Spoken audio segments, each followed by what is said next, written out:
F UK news ബുള്ളറ്റിനിലേക്ക് എല്ലാവർക്കും സ്വാഗതം. UK-യിൽ ഇന്ന് നടന്ന സംഭവവികാസങ്ങൾ എന്തൊക്കെയാണെന്ന് നമുക്ക് നോക്കാം. അധികാരമേറ്റതിന്റെ 4-ാം മാസത്തിൽ ലേബർ സർക്കാരിന്റെ ആദ്യ വിക്കറ്റ് വീണു. കെയർ സ്റ്റാമർ മന്ത്രിസഭയിലെ ഗതാഗത സെക്രട്ടറിയും 2015 മുതൽ ഷെഫീൽഡ് ഹീലെ പാർലമെന്റ് മണ്ഡലത്തിൽ നിന്നുള്ള എംപിയുമായ 37-കാരി ലൂയിസ് ഹെയ്ഗാണ് രാജിവെച്ചത്. 2013 ഒരു വർക്ക് മൊബൈൽ ഫോൺ മോഷണം പോയെന്ന് പോലീസിനോട് തെറ്റായി പറഞ്ഞതുമായി ബന്ധപ്പെട്ട ക്രിമിനൽ കേസിൽ കുറ്റസമ്മതം നടത്തിയ ശേഷമാണ് ലൂയിസ് ഹെയ്ഗ് ഗതാഗത സെക്രട്ടറി സ്ഥാനം രാജിവെച്ചത്. എക്കാലത്തെയും ഏറ്റവും പ്രായം കുറഞ്ഞ വനിതാ ക്യാബിനറ്റ് അംഗമായുള്ള തന്റെ നിയമനം ജീവിതത്തിലെ അഭിമാനകരമായ നേട്ടങ്ങളിൽ ഒന്നാണെന്ന് രാജിക്ക് ശേഷം പ്രധാനമന്ത്രി കെയർ സ്റ്റാമറിന് അയച്ച കത്തിൽ ലൂയിസ് ഹെയ്ഗ് പറഞ്ഞു. വർഷങ്ങൾക്ക് മുമ്പ് ഒരു രാത്രിയിൽ നടത്തിയ നൈറ്റ് ഔട്ടിനിടെ ഫോൺ നഷ്ടപ്പെട്ടുവെന്ന് UK പോലീസിനോട് പറഞ്ഞുവെന്ന് കഴിഞ്ഞ ദിവസം ലൂയിസ് ഹെയ്ഗ് സമ്മതിച്ചിരുന്നു. തുടർന്നായിരുന്നു ഇന്ന് രാവിലെ മന്ത്രിസ്ഥാനം രാജിവെച്ചത്. മൊബൈൽ ഫോൺ പിന്നീട് പോയിട്ടില്ലെന്ന് കണ്ടെത്തിയ വിവരം മനഃപൂർവ്വം മറച്ചുവെക്കുകയായിരുന്നു മന്ത്രി. എന്നാൽ ഫോൺ നഷ്ടപ്പെട്ടുവെന്ന് റിപ്പോർട്ട് ചെയ്ത ശേഷം പിന്നീട് തിരിച്ചു കിട്ടിയ കാര്യം വെളിപ്പെടുത്തേണ്ടെന്ന് ഒരു അഭിഭാഷകൻ ഉപദേശിച്ചതിനെ തുടർന്നാണ് ആ വിധത്തിൽ പെരുമാറിയതെന്നും ലൂയിസ് ഹെയ്ഗ് പറഞ്ഞു. എന്നാൽ വിവരം പുറത്തു വന്നതിനെ തുടർന്ന് പോലീസ് കേസ് ക്രൗൺ പ്രോസിക്യൂഷൻ സർവീസിന് കൈമാറി. കേസിൽ കുറ്റവാളിയാണെന്ന് കണ്ടെത്തിയെങ്കിലും കോടതി ലൂയിസ് ഹെയ്ഗിനെ ശിക്ഷിച്ചില്ല. പകരം മൈനർ കുറ്റകൃത്യമായി കണക്കാക്കി കേസ് ഡിസ്ചാർജ് ചെയ്യുകയായിരുന്നു. ധാർമ്മികതയുടെ പുറത്ത് മന്ത്രിസ്ഥാനം രാജിവെച്ചെങ്കിലും MP-ആയി തുടരും. ഹെയ്ഡി അലക്സാണ്ടറാണ് പുതിയ ഗതാഗത സെക്രട്ടറി.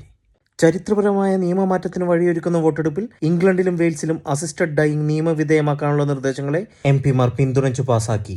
ഏകദേശം ഒരു ദശാബ്ദത്തിനിടെ ഈ വിഷയത്തിൽ നടന്ന ആദ്യത്തെ കോമൺസ് വോട്ടിൽ 330 MP-മാർ ബില്ലിനെ പിന്തുണച്ചു വോട്ട് ചെയ്തു. എന്നാൽ 275 MP-മാർ ബില്ലിന് പ്രതികൂലമായിട്ടാണ് വോട്ട് ചെയ്തത്. 55 വോട്ടിന്റെ ഭൂരിപക്ഷത്തിൽ പാസായ ഈ ബിൽ ഇനി ഹൗസ് ഓഫ് ലോർഡ്സിൽ ഡിബേറ്റിന് വയ്ക്കും.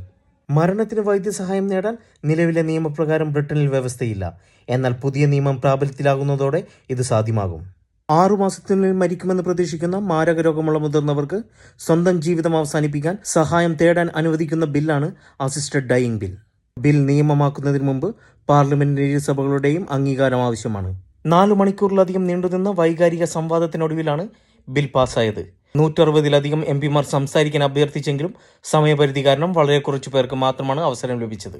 നിലവിലെ നിയമം പരാജയമാണെന്നും മാരക രോഗികൾക്ക് അവരുടെ ജീവിതാവസാനം തിരഞ്ഞെടുക്കുന്നതിന് മാറ്റം വരുത്തേണ്ടതുണ്ടെന്നും ചർച്ചയ്ക്ക് തുടക്കമിട്ടുകൊണ്ട് labour party MP Leadbeater പറഞ്ഞു. ബില്ല് പാർലമെന്റിൽ ചർച്ച ചെയ്യുമ്പോൾ ഇതിനെ അനുകൂലിക്കുന്നവരും എതിർക്കുന്നവരും വെസ്റ്റ്മിനിസ്റ്ററിലെ പാർലമെന്റ് സ്ക്വയറിൽ തടിച്ചുകൂടി. ബില്ലിനെ എതിർക്കുന്നവർ നിരാശയോടെയും അനുകൂലിക്കുന്നവർ ആഹ്ലാദാരവങ്ങളോടെയുമാണ് പാർലമെന്റിൽ നിന്നുള്ള വാർത്തയെ എതിരേറ്റത്. പ്രധാനമന്ത്രി സർ കെയർ സ്റ്റാമറും കൺസർവേറ്റീവ് മുൻഗാമിയായ ഋഷി സുനകും അനുകൂലമായി വോട്ട് ചെയ്തപ്പോൾ ടോറി നേതാവ് കെമി ബേഡ്നോക്ക് എതിർത്ത് വോട്ട് ചെയ്തു. ചാൻസലർ റേച്ചൽ റീവ്സും ആഭ്യന്തര സെക്രട്ടറി വെയ്ഡ് കൂപ്പറും ഉൾപ്പെടെ 15 ക്യാബിനറ്റ് അംഗങ്ങൾ അനുകൂലമായി വോട്ട് ചെയ്തപ്പോൾ 8 മന്ത്രിമാർ ബില്ലിനെ എതിർത്ത് വോട്ട് ചെയ്തു. ലേബർ MP-മാരിൽ 234 പേരാണ് ബില്ലിനെ അനുകൂലിച്ചത്. 147 പേർ എതിർത്ത് വോട്ട് ചെയ്തു. കൺസർവേറ്റീവ് പാർട്ടിയിലെ 92 പേർ ബില്ലിനെതിരായിരുന്നു. എന്നാൽ 23 പേർ ബില്ലിനെ അനുകൂലിച്ചു. ലിബറൽ ഡെമോക്രാറ്റിക് പാർട്ടിയിലെ 61 അംഗങ്ങളും ബില്ലിന് അനുകൂലമായിരുന്നു. ഇത്തരത്തിൽ പ്രതിപക്ഷ പാർട്ടികളിലെ ഒരു വിഭാഗത്തിന്റെ പിന്തുണ കൂടി നേടിയാണ് ബിൽ പാസ്സാക്കാനായത്. മലയാളിയായ MP സോജൻ ജോസഫ് ബില്ലിനെതിരായിട്ടാണ് വോട്ട് ചെയ്തത്.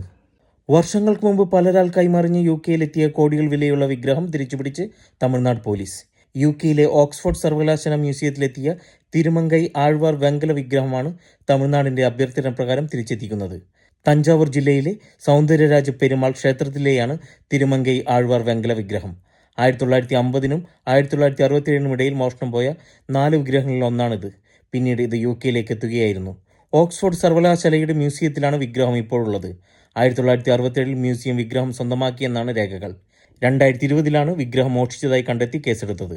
തുടരന്വേഷണത്തിൽ ഓക്സ്ഫോർഡ് യൂണിവേഴ്സിറ്റിക്ക് പോലീസ് തെളിവുകൾ കൈമാറിയതോടെ UK-യിൽ നിന്നുള്ള സംഘം തമിഴ്നാട്ടിലെത്തി പരിശോധന നടത്തി.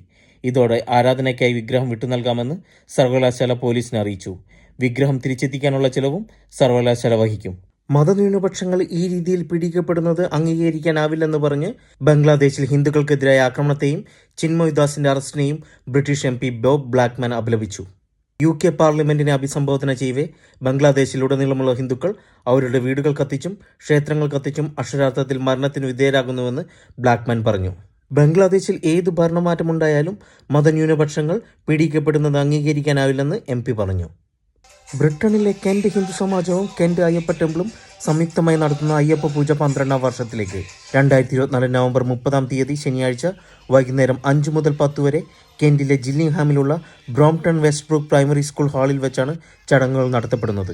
ഗണപതി പൂജ, തത്വമസി യുടെ നേതൃത്വത്തിലുള്ള ഭജന, വിളക്ക് പൂജ, പുഷ്പാലങ്കാരം, അഷ്ടോത്തരാർച്ചന, ശനിദശ പരിഹാര പൂജ, ശ്രീ അയ്യപ്പ പൂജ, ദീപാരാധന, പടിപൂജ, ഹരിവരാസനം, പ്രസാദ വിതരണം, അന്നദാനം എന്നിവ ഉണ്ടായിരിക്കുന്നതാണ്. ക്ഷേത്ര മേൽശാന്തി ശ്രീ അഭിജിത്ത് പൂജകൾക്ക് നേതൃത്വം നൽകും. ബ്രിട്ടനിലെ വാടക താമസക്കാർക്ക് ആശ്വാസ വാർത്തയുമായി ഭവനകാര്യമന്ത്രി. വീടുകൾ വാടകയ്ക്ക് നൽകുമ്പോൾ 1 മാസത്തെ വാടകയിലധികം മുൻകൂറായി കെട്ടിട ഉടമകൾ വാങ്ങുന്നത് നിരോധിക്കുമെന്ന് ഭവനകാര്യമന്ത്രി മാത്യു പെനികുക്ക് ഇന്നലെ ബ്രിട്ടീഷ് പാർലമെന്റിൽ പറഞ്ഞു. വൻതുകകൾ അഡ്വാൻസായി വാങ്ങുന്ന പ്രവണത മൂലം ചില വിഭാഗങ്ങളിൽപ്പെടുന്നവർക്ക് വീടുകൾ വാടകയ്ക്കെടുക്കാൻ കഴിയാത്ത സാഹചര്യങ്ങൾ സൃഷ്ടിക്കുന്നുവെന്നും മന്ത്രി ചൂണ്ടിക്കാട്ടി. എന്നാൽ ഇത്തരമൊരു നിയമം വിപരീത ഫലം മാത്രമേ ഉണ്ടാക്കുകയുള്ളൂ എന്നാണ് വിമർശകർ പറയുന്നത്. ഇത് വാടക പ്രതിസന്ധി മൂർച്ഛിപ്പിക്കും.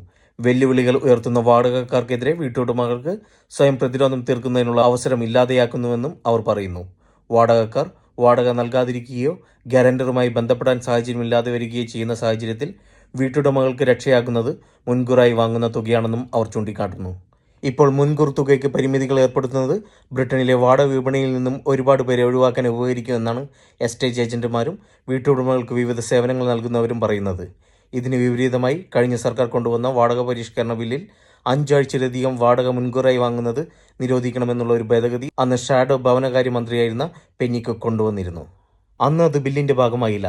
എന്നാൽ ഇപ്പോൾ ലേബർ സർക്കാർ കൊണ്ടുവരുന്ന റെന്റേഴ്സ് റൈറ്റ് ബില്ലിന്റെ ഭാഗമാക്കാനുള്ള എല്ലാ സാധ്യതകളും തെളിഞ്ഞു വന്നിരിക്കുകയാണ്. ഈ ഭേദഗതി നടപ്പിലായാൽ മോശം ക്രെഡിറ്റ് ഉള്ളവർ ഉൾപ്പെടെ വിവിധ വിഭാഗങ്ങളിൽ ഉൾപ്പെടുന്നവർക്ക് വീടുകൾ വാടകയ്ക്ക് ലഭിക്കാൻ പ്രയാസം നേരിടുമെന്ന് ഈ മേഖലയിലെ വിദഗ്ധർ പറയുന്നു.